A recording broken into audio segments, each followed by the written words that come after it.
of course, during the winter, I made all the things that, a lot of the things you saw, like birch bark baskets. I could do those indoors and things like that. All right, here we are next spring, and doing some patchwork in the canoe. I talked about those rails that go on each side called the gunnels, and you can see how they're, this is a nice picture that shows how they're stitched.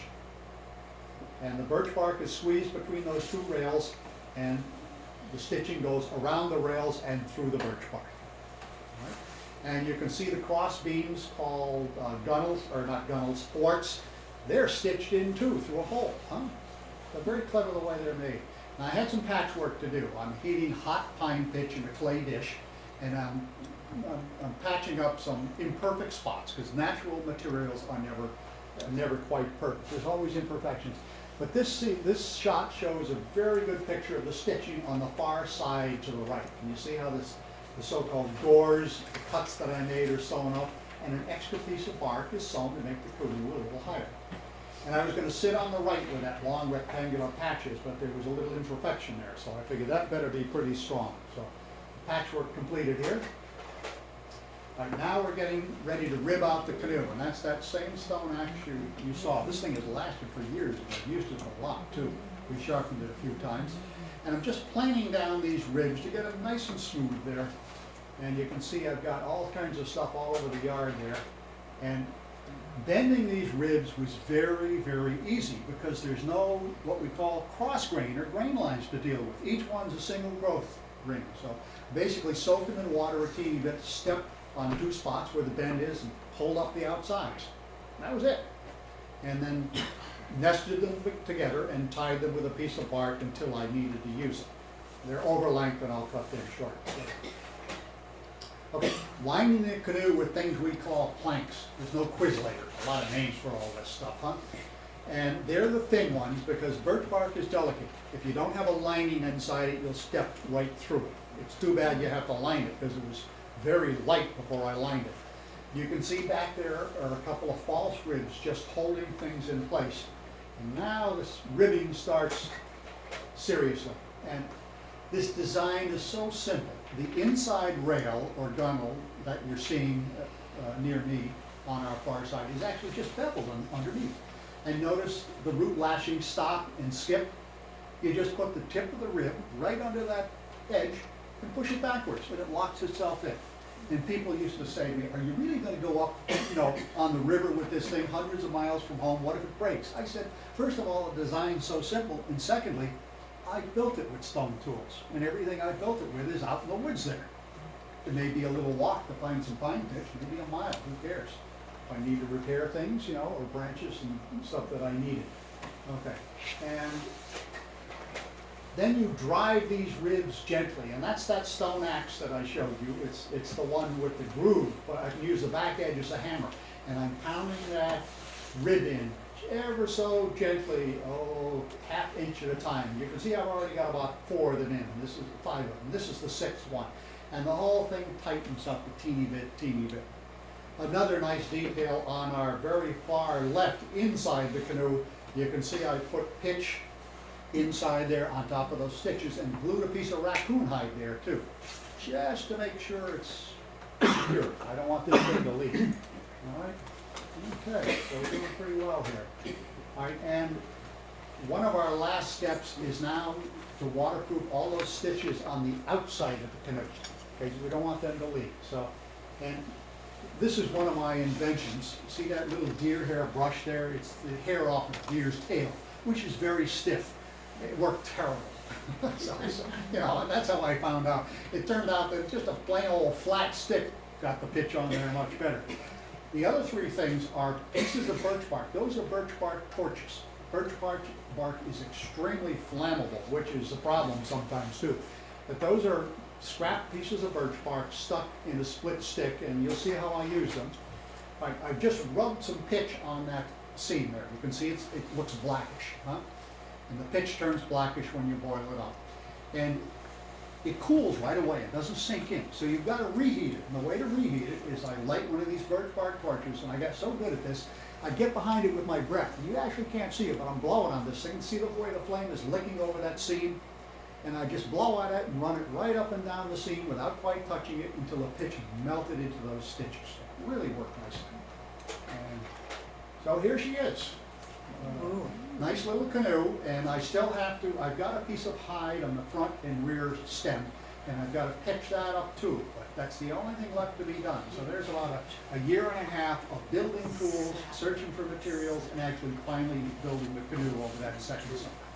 All right, so you can see that circle on top of it, that was the weak spot I was patching on the inside. That's where a branch had once grown and died on the birch tree, so we took care of all that there. All right. One last little detail. This is a piece of wood. It's called the headboard, and that's my wife's hand holding it, I guess. And when I sit in my canoe and want to see where I'm going, I look at this all the time. You can't miss it. It's the front of your canoe.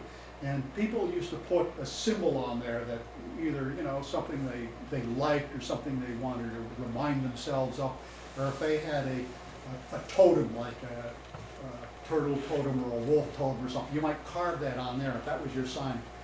And I got to thinking about what I was going to use this canoe for. Now I decided long before I finished I wanted to make a voyage, and I certainly appreciate Sue Miller's introduction. She said a lot of kind words about me, but she made one error, that I paddled this thing down the Connecticut River. I didn't, I paddled it up the Connecticut River. And I thought about that and I said, this is going to be fun, but it's also going to be arduous because the current's always coming at you, and it's probably going to be monotonous at times. And I said, what can I put on this thing to remind myself to be patient? And I came up with this guy, an ant.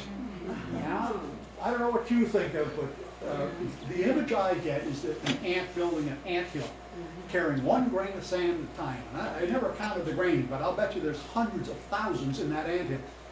And these guys keep carrying and keep carrying. When they're through, the thing's only an inch high compared to an ant. That's huge.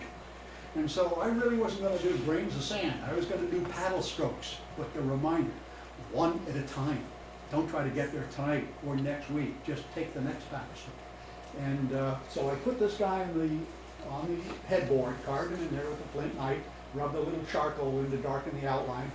And we had a lot of conversations, all one way. This is exactly how he looked when I sat in the canoe. So you can see the pack basket that I have up on the front under the screen. That's it. You're looking at it. And I sat behind it and I could see him the whole time. And there were times I hated him. He was kind of, gotta keep going. I said, oh no. So here we are, ready to go. This is down by the Connecticut River. Really nice, fresh morning. I carried the canoe down myself, about a half a mile carry, a little more, over my shoulders. My family and other people who accompanied me carried the gear and stuff. And this doesn't look like much stuff. Well, there are 16 dams in the Connecticut River, and they're all north of my house, unfortunately. And I had to carry this stuff around them. And so it's a lot of gear, if you think about it. So the pack basket, you saw what was in there. I had some clothing, a jacket, rain gear, things like that. And I have a bow and arrow there on the ground. I really didn't use it for too much. There were a few times I strung it up and went hunting, but much better to get out the fish hole. It's the natural thing to do in the river. So here's my stores. The birch container in the middle had about a week's worth of food. Dried corn that I grew in an Indian gardens, a little bit of dried meat from bow hunting the previous year that I had done, a big block of maple sugar I took, delicacy rations, and a few other little things like that. Now, it wasn't enough food for the length of the journey, but my secret weapon was that one with the handle in the front. That was empty. We'll see why it was the secret to getting fed. Okay. The anachronistic one was the one near my moccasin, the water carrier. In the old days, you'd have drank right out of the river. Can't do that today. So here I had an extra 40 pounds of water. And this was kind of annoying to me at first. I said, this is the one thing that might keep me from really cutting the umbilical cord to civilization, because I had to go to somebody's house that had fresh water to get a drink, unfortunately. So, but it worked out fairly well. All right, I'm getting ready to get on the river. Here's all the stuff packed in the canoe, and here's that first morning. And I'll tell you, I lived 5-7 miles north of Hartford in South Windsor. But when you get out to the river meadows there, there is nothing there. Now, I bet it looked just like this 400 or 500 years ago. Sand, water, and trees on both banks, nothing else. And there's my little canoe out there. If you think it looks little from this point of view, you try it from up there. It looks very little being in this thing. But when everyone disappeared, I took this picture, and I'll tell you, it was kind of an overwhelming morning in the sense that after everyone had waved by and left, and I looked around, and I really was convinced that I was back hundreds of years ago. And if I hadn't built the canoe myself and gone through all those steps from the beginning, it wouldn't have been nearly so convincing. And it really was a beautiful morning out there. How long is your canoe? Just under 12 feet. My wife and I had a conversation about that. She announced to me early on that she wasn't slopping around in any Connecticut River mud, and I asked if I could bring another squaw, and that's when she suggested you should build a one-man canoe. So that was about the size of a one-man canoe. Okay. People got to know what this is. It's an ostrich, the fish hawk. Okay, and I had a little camera, a basic notebook and pencil. This is courtesy of the Audubon Society, but I did see an osprey just this close shortly after I launched the canoe and started paddling upstream. And it was kind of symbolic. He was going to take his meal from the river a little later that day, and so was I. So it was kind of nice to see him. And he kind of shouted me up for a couple of miles and then went his own way and did his own thing. All right, finding your way in the river. I had a road map, and I had a Connecticut River guidebook. And I guess maybe I should comment on why I went upstream. I live at, the Connecticut River is 411 miles long. And mile 0 is down at the mouth of the river, 411's at the top. I live at mile 55. And the little piece is downstream, and that's too easy. I wanted the big piece. And if you get upstream, you know you can get back downstream. If you paddle downstream first, you're not sure you can get back. How embarrassing to call up, honey, please pick me up, I can't paddle up. But so I'm going to do the hard part first. And the river guidebook I had was superb in every respect. It was published by the Connecticut River Watershed Council. And it's written from north to south. I was going the other way. So when I'd read the guidebook, it would tell me about some place I supposedly had been already, and it says, point B is 7 miles below there. Look for this. And well, I hadn't seen point A yet. I was at point B, and point A was above me yet. So I made a few mistakes. And this is in Enfield, the first afternoon, and I knew Enfield Rapids was coming up shortly. This is the I-91 highway bridge. You could miss a stream coming in, but you can't miss a highway coming across the river. I knew where that was. A lot of us, probably all of us have been across this thing, okay? You know, on your way to Bradley Airport or wherever, or whatever you're doing, or going to Springfield. And I made my first mistake. I tied up the canoe and read the guidebook, and I was all befuddled by it and kept paddling north. I was supposed to get out right here. All right, and that was about 2 p.m. And finally, up here, it had been, I heard a distant church bell peal 6 times or 7, I forget which. I've been paddling 4 hours to get this 1 mile. And this is in an inlet. You can see it's choppy. Out there, it's just a white froth. And I was paddling up Enfield Rapids. Kind of a hard thing to do. And so I made camp on this little island, and I woke up next morning and washed my face. I was a little rested, and I was very disappointed this first day. I said, I can't even get past Enfield Rapids, never mind up the river. I was only a few miles from home. And I reread the guidebook, and I realized that just above the I-91 bridge, behind some bushes, which I couldn't see the trail, was a trail that led to a canal that went around the rapids. And as I walked inland, I found the canal. It's off to the right, down in the fog there. Convenient bicycle path here. Right? And again, I didn't have a lot of stuff, so you have to be ingenious and use it several ways. The canoe paddles are tied in, not to make them easier to carry, but as a carrying yoke. That awful orange thing is a regulation life preserver. You have to have it. You don't have to wear it. So I use it for a seat cushion, I use it for a pillow, I'm a strong swimmer, and I wasn't worried about that. But I put the life preserver over my shoulders and overturned the canoe, and the paddle blades fell exactly on my shoulder. So that's a makeshift carrying yoke. The downside is you cannot carry your canoe and gear at the same time. So you gotta figure out how secure the place is. If it doesn't look totally secure, take your canoe with you and hope it's more secure at the other end of the trail.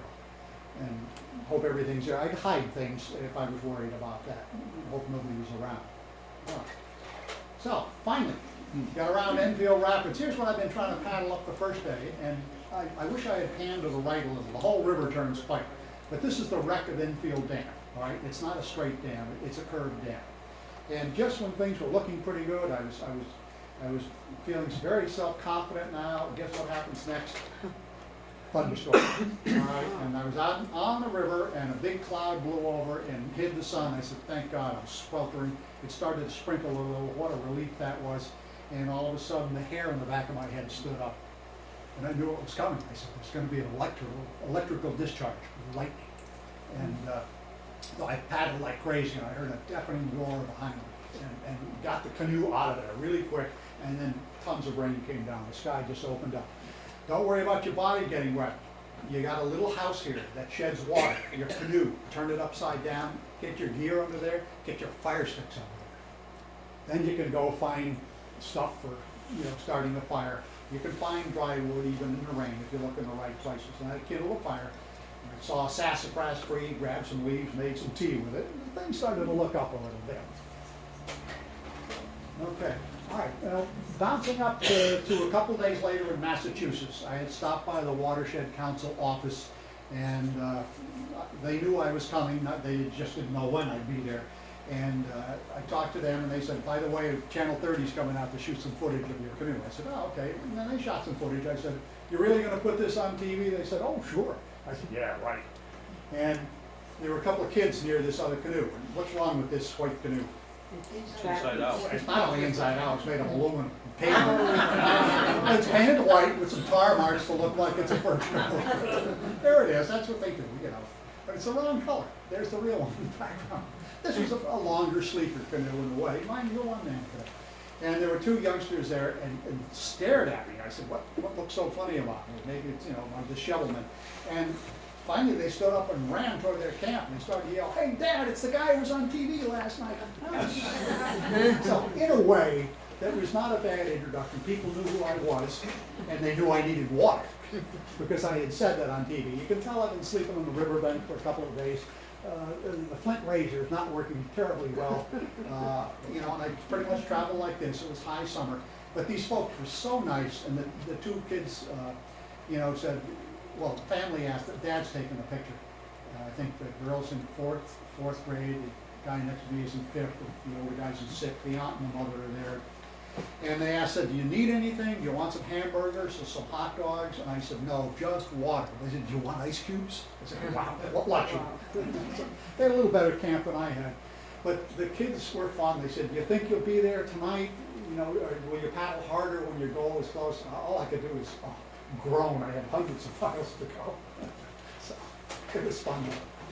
All right, here's the lunch stop. Now, I repacked things in my canoe after a little experimenting so that what we call the trim was pretty even. It wasn't down way in back by the stern where I sat.